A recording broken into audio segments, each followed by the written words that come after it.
बोला नहीं। हेलो दोस्तों, स्वागत है आपका आपके चैनल पे। दोस्तों मैं हूं संगम कुमार और आप देख रहे हैं चैनल फोकलिफ्ट एंड ईवी।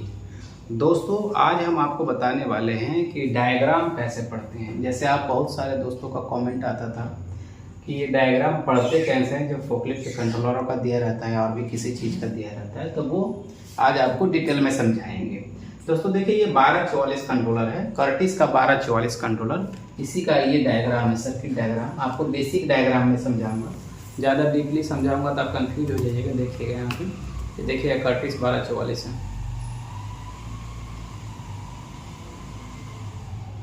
ये देखिए, कोई भी फोकलिफ्ट जो बनाते होंगे या फिर मैन लिफ्ट बनाते होंगे, इस तरह का बूम लिफ्ट बनाते होंगे इलेक्ट्रिकल वाले, उस सब में यही कंट्रोलर पहले लगी आती थी। अब तो एडवांस कंट्रोलर आ गई है, लेकिन पहले सब में यही कंट्रोलर लगी आती थी। कर्टिस का 1244 कंट्रोलर है। ये सेपेक्स मोटर चला देता है। सेपेक्स मोटर मतलब सेपरेटली एक्साइटेड डीसी मोटर चला देता है। देखिए अब हम डायरेक्ट आपके पॉइंट पे आते हैं। देखिए वीडियो शुरू करेंगे उससे पहले मैं बोलूँगा कि चैनल पे नए हैं तो सब्सक्राइब जरूर कर लीजिएगा और बेल आइकन दबा लीजिएगा। और चलिए वीडियो को शुरू करते हैं। लेकिन उससे पहले क्या? चलिए वीडियो को शुरू करते हैं, लेकिन उससे पहले मैं आपसे कहूँगा कि चैनल पे नए हैं तो सब्सक्राइब कर लीजिएगा और बेल आइकन दबा लीजिएगा। और वीडियो अच्छा लगे तो लाइक और शेयर जरूर करिएगा। देखिए शुरुआत करते हैं। कर्टिस 1244 का बेसिक डायग्राम है। इससे इतना डायग्राम आप समझ गए ना, तो समझिए इससे आप कंट्रोलर से मोटर चला सकते हैं। इतना कनेक्शन सही से आप कर दिए तो देखिए बेसिक से समझाता हूँ। ये जो मोटे मोटे वायर जो है ना, ये पावर वायरिंग है। मोटे मोटे वायर मतलब मोटे जो वायरिंग लगते हैं उसमें पावर वायरिंग। अब यहाँ से देखते हैं, हम शुरुआत करते हैं कहाँ से। देखिए यहाँ पे लिखा है B-, तो ये जो है कनेक्शन यहाँ पे दिख रहे हैं, ये बैटरी का है। बैटरी माइनस इधर, बैटरी प्लस इधर। जो भी यदि 48 वोल्ट का कंट्रोलर है तो 48 वोल्ट का बैटरी रहेगा, 24 का कंट्रोलर है तो 24 का बैटरी रहेगा। ये आपका 80 वोल्ट में भी कंट्रोलर आता है, 72 में भी कंट्रोलर आता है। तो जितने वोल्ट के बैटरी कंट्रोलर है उतने वोल्ट का यहाँ पे बैटरी लगा रहेगा। देखिएगा B- में डायरेक्ट आपका बैटरी से माइनस पॉइंट चला जाएगा। और जो देखिए B+ में आपको यहाँ से फ्यूज में जाएगा, फ्यूज से मेन कॉन्टेक्टर में जाएगा, मेन कॉन्टेक्टर से आपको बैटरी प्लस में जाएगा B+ में। अब देखिएगा सेपेक्स मोटर में दो तरह का कनेक्शन रहता है, एक F1 F2 और दूसरा A1 और A2। F1 A2 का डायरेक्ट कनेक्शन रहता है। ये देखिए आपको रहेगा F1 F2 मतलब समझते हैं, फील्ड वाइंडिंग का एक पॉइंट और फील्ड वाइंडिंग का दूसरा पॉइंट। मोटर का फील्ड वाइंडिंग के एक पॉइंट में F1 लगेगा, दूसरे पॉइंट में F2 लगेगा। ठीक है, अब समझिए आर्मेचर 1 A1 और A2। A1 और A2 में क्या होगा, B+ से सीधा, जहां से आपका B+ आया ना आपको मोटर से, मोटर ये बैटरी से फ्यूज में, फ्यूज से कॉन्डेक्टर में, जहां पे B+ लगा ना वहां से सीधा A1 में लगेगा, आर्मेचर 1 में। और M- से सीधा A2 में लगेगा। देखिए एकदम सिंपल डायग्राम, आसान है पढ़ना, कोई बहुत बड़ी बात नहीं, बहुत आसान है डायग्राम पढ़ना। ये M- से सीधा A2 में लग जाएगा। बस इतना ही कनेक्शन हुआ, मोटर का कनेक्शन डन। ये सेपेक्स मोटर है। सेपेक्स मोटर मतलब समझते हैं, separately excited DC motor. Separately excited मतलब समझते हैं, ये आपका कॉइल का कनेक्शन अलग से रहेगा, अलग जगह से रहेगा, और आर्मेचर का कनेक्शन अलग से रहेगा। कॉइल मतलब फील्ड का कनेक्शन अलग से रहेगा, आर्मेचर का कनेक्शन अलग से रहेगा। इसलिए बोलते हैं सेपरेटली एक्साइटेड। मतलब ये इसको अलग से पावर दिया जाएगा, उसको अलग से पावर दिया जाएगा, उसको सेपरेटली एक्साइटेड बोलते हैं। सीरीज में क्या होता है, ये दोनों सीरीज हो जाता है और एक ही पावर देते हैं, प्लस और माइनस उसी से चलती है। जैसे आपकी मशीनों में डीसी हाइड्रोलिक मोटर रहती है, उसमें दो ही पॉइंट रहता है, प्लस और माइनस, तो सीरीज मोटर रहती है। अब देखिए बेसिक डायग्राम आप समझ गए, ये वाला पावर वायरिंग वाला। अब देखिए कम्युनिकेशन वायरिंग में कोई झोल नहीं है, आप इसको देख के टेंशन मत लीजिए, बहुत आसान है एकदम पढ़ना, बिल्कुल आसान पढ़ना। देखिएगा अब क्या चला, ये फ्यूज के पहले से उठाया, फ्यूज के बाद से भी उठा सकते हैं, लेकिन फ्यूज से पहले उठाना है, वो इसलिए थोड़ा सा आगे आपको बताएंगे। यहाँ पे जो फ्यूज रहेगा आपको, ये 150 एम्पियर का हो सकता है, 200 एम्पियर का हो सकता है, 250 एम्पियर का हो सकता है, डिपेंड करता है। तो ये पावर फ्यूज है, पावर वाला फ्यूज, बड़े वाला फ्यूज। यहाँ से जब पावर निकला, देखिए यहाँ पे ये जो सिंबल है ना, ये फ्यूज का सिंबल है, ये जो सिंबल है फ्यूज का सिंबल है। तो देखिए यहाँ से चला एक, यहाँ पे कंट्रोल फ्यूज, ये 10 एम्पियर का फ्यूज रहता है, जो ग्लास वाली फ्यूज रहती है, ट्यूब टाइप की। ये 10 एम्पियर के यहाँ पे फ्यूज लगा। इसके आगे ये जो सिंबल, ध्यान से देखिएगा, ये जो सिंबल है ना, ये डायोड का सिंबल है। यहाँ पे एक डायोड लगा रहेगा, ये पोलैरिटी प्रोटेक्शन डायोड है। इस डायोड का भी काम होता है, ये नहीं लगाएंगे तो भी चलेगा, लेकिन लगाने से ये होगा, यदि बैटरी का कनेक्शन गलती से आपने उल्टा लगा दिया, किसी कारण से आपने प्लस का माइनस में, माइनस का प्लस में लगा दिया, तो होगा क्या, ये कंट्रोलर को ऑन होने नहीं देगा डायोड, और इसकी वजह से कंट्रोलर खराब नहीं होगा, क्योंकि कंट्रोलर में आपने यदि उल्टा कनेक्शन लगा दिया तो कंट्रोलर खराब हो जाएगा। तो इसको इससे बचाने के लिए डायोड लगा होता है। आप ये डायोड नहीं भी लगाएंगे तो भी कंट्रोलर चलेगा, कोई प्रॉब्लम नहीं। लेकिन सिचुएशन तब खराब होगा जब आप गलती से किसी कारण से बैटरी का कनेक्शन प्लस को माइनस में लगा देंगे, माइनस को प्लस में लगा देंगे, तो समस्या ये क्रिएट करेगा। ठीक है, अब इसके आगे की स्विच मतलब चाबी स्विच, जो इग्निशन स्विच बहुत सारे लोग बोलते हैं चाबी स्विच, इसके आगे चाबी स्विच है। अब देखिए जैसे अब यहां से क्या हो, चाबी स्विच जैसे ऑन किया, चाबी स्विच में कौन सा आया, ध्यान दीजिएगा, प्लस है ना।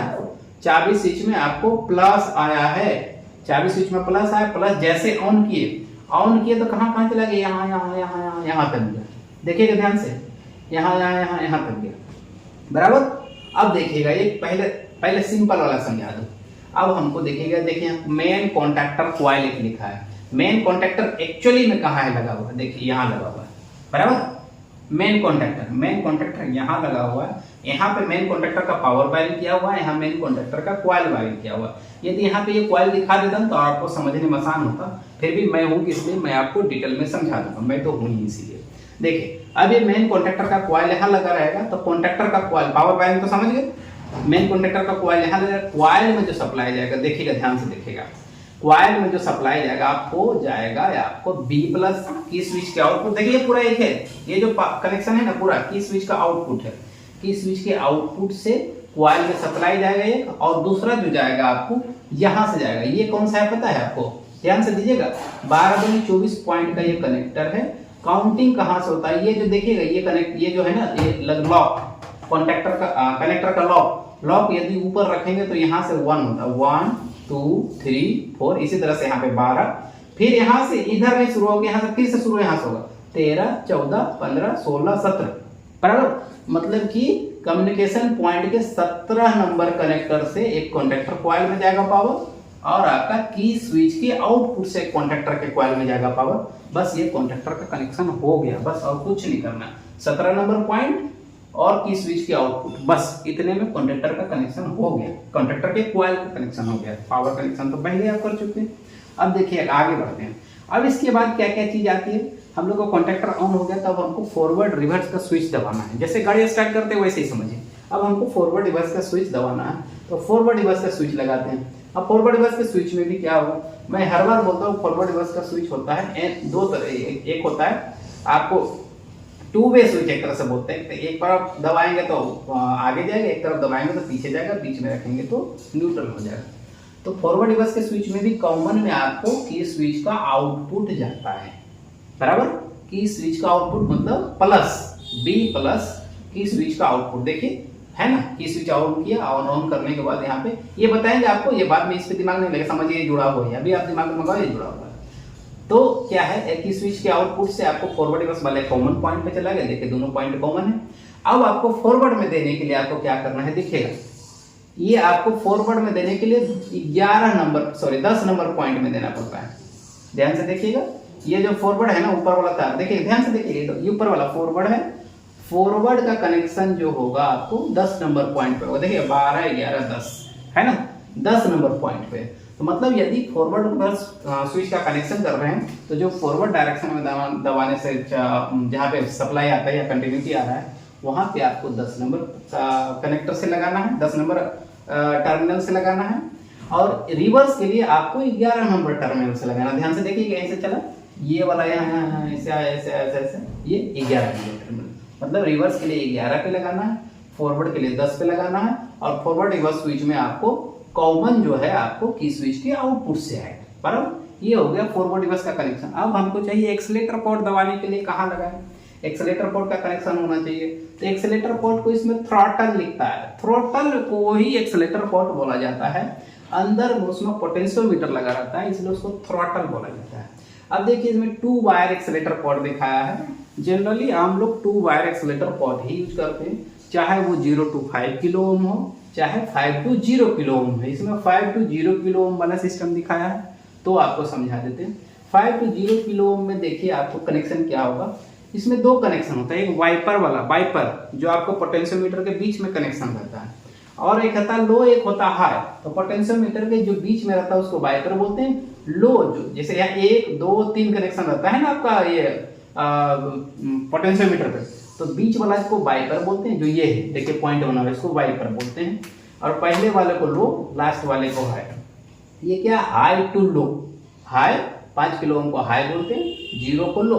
तो लो के लिए क्या, हाई, हाई को मतलब इसका मतलब हाई हमको लेना है, तो हाई मतलब इधर से राइट साइड से एक कनेक्शन लेंगे, जो आपको लेना है ये वाला। देखिए 13 के 12 के बाद ये 13, 14 नंबर पॉइंट से एक थ्रोटल में जाएगा, और आपको 16 नंबर पॉइंट से जाएगा। ध्यान दीजिएगा, ये होगा 13, 14, 15, 16, 14 नंबर पॉइंट से आपको पोटेंशियोमीटर में जाएगा, और 16 नंबर पॉइंट से आपको वाइपर में जाएगा, बीच वाले कनेक्शन में। जो पोटेंशियोमीटर का जो बीच में पॉइंट रहता है उसमें जाएगा 16 नंबर से।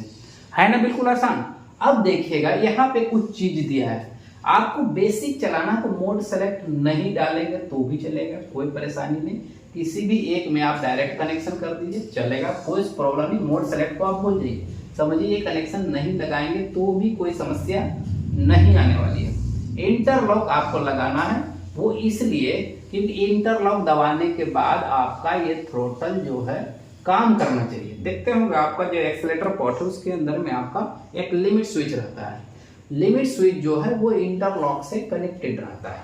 ये इंटरलॉक स्विच में, अब लिमिट स्विच के अंदर क्या कनेक्शन होगा, एक तो आपका आएगा कहां से, की स्विच के इनपुट से, की स्विच के इनपुट से आए बराबर, और दूसरा जो आएगा, ध्यान देना, इसी को पकड़ के चलिए, ये हमको याद नहीं है नंबर, हम पढ़ के बताएंगे, ये सब तो याद था।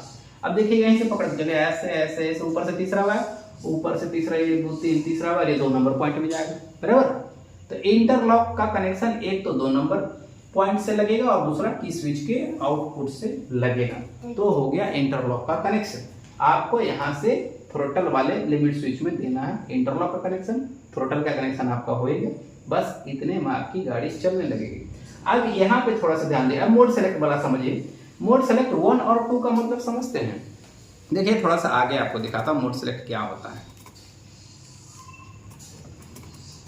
मोड सेलेक्ट एक अच्छा चीज है, लेकिन जरूरत नहीं है आपको यूज करने का, लेकिन आप समझ लो, फिर भी आपको समझना चाहिए मोड सेलेक्ट क्या होता है।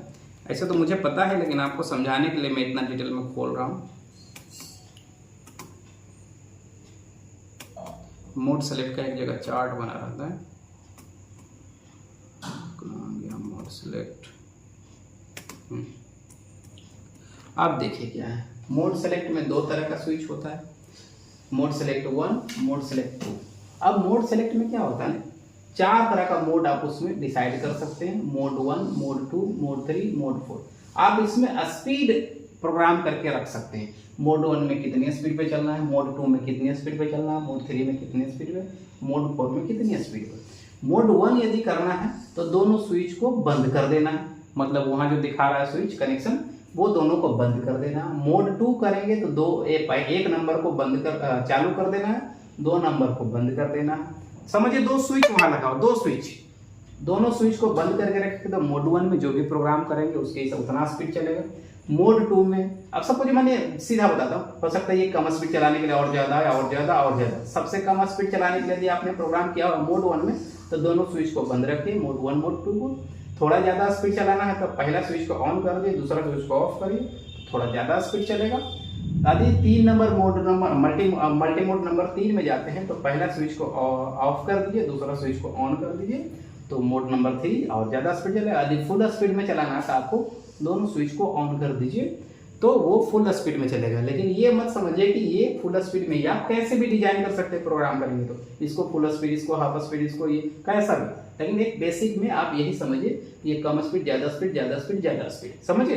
तो इस तरह से अब उसी पे आते हैं जहां पे हमारा डायग्राम था, आपको वहां पे समझाएंगे तो और बेहतर समझ में आएगा। देखिएगा, देखिए अब मोड 1 देखिए स्विच है ना, अब दोनों स्विच ओपन है, खुला है, दोनों स्विच कनेक्टेड नहीं है इसमें, तो समझिए कि मोड 1 चल रहा है। यदि ये वाला स्विच मोड सेलेक्ट 1 वाला स्विच ऑन कर दिए, ये वाला ऑफ ही रखेंगे तो मोड 2 हो गया। यदि ये वाला स्विच को ऑफ कर दिए, ये वाला स्विच को ऑन कर दिए तो मोड 3 हो गया। यदि दोनों स्विच को ऑन कर दिए, दोनों टच कर दिए तो मोड 4 हो। बस यही सिंपल है मोड स्विच का। यदि मोड स्विच को आपको नहीं लगाना है तो आप क्या करना है, ये दोनों कनेक्शन को डायरेक्ट जोड़ देना है किसी भी मोड में, मोड 1 या मोड 2 में, दोनों में एक साथ नहीं जोड़िएगा तो भी चलेगा, लेकिन किसी भी एक मोड में आपको कनेक्शन करके छोड़ देना है, आपका गाड़ी चलना शुरू हो जाएगा और कोई समस्या नहीं आएगी। और ये इंटरलॉक जो है ना, यहाँ नहीं लगा के यहाँ लगाना है, ये थोड़ा सा मेरी समझ में तो नहीं आता, यहाँ होना नहीं चाहिए। यहाँ होने से क्या होगा, जितनी बार एक्सीलेटर दबाएंगे उतनी बार कॉन्टैक्टर ऑन होगा फिर ऑफ हो जाएगा, कॉन्टैक्टर ऑन होगा फिर ऑफ हो जाएगा। और यहाँ पे लगा देंगे तो कॉन्टैक्टर ऑन ही रहेगा, बस गाड़ी नहीं चलेगी। तो हम मेरे हिसाब से ये जो स्विच है ना, यहाँ पे डायरेक्ट कनेक्शन कर दीजिए और ये जो स्विच है यहाँ लगाइएगा, तो कॉन्टैक्टर ऑन रहेगा और परमानेंट ऑन रहेगा। जब आप ये स्विच ऑन करेंगे कॉन्टैक्टर ऑन हो जाएगा और बाकी टाइम खाली गाड़ी नहीं चलेगी जब तक एक्सीलेटर आप दबाएंगे, क्योंकि इंटरलॉक बंद रहता है। बस ये मेन बात है।